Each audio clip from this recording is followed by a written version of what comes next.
third time's the charm. We are beginning to see businesses and especially restaurants rebound from the pandemic.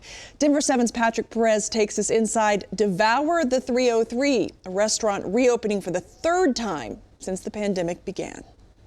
Sam Armadas is getting ready to reopen his restaurant on Thursday. We've gone through 2 shutdowns now, so whatever happens this time around, it happens. Devour the 303 is on the edge of Denver's Platt Park neighborhood.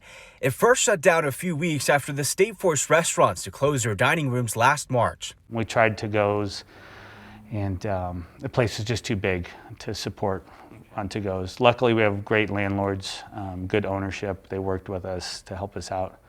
But it was really hard. Sam reopened the place in July and made it work for several months. Then cases went up and indoor dining closed again. Outdoor seating just wasn't an option.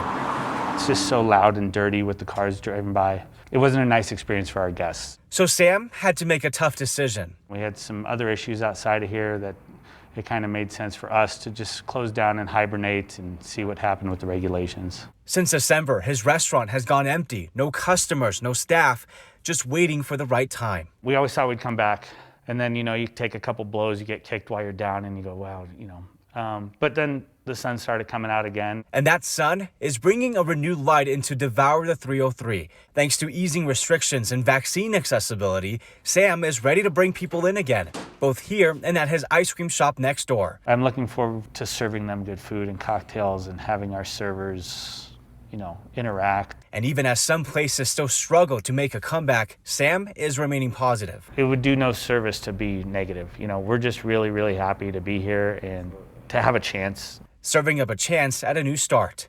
In Denver, I'm Patrick Perez, Denver 7.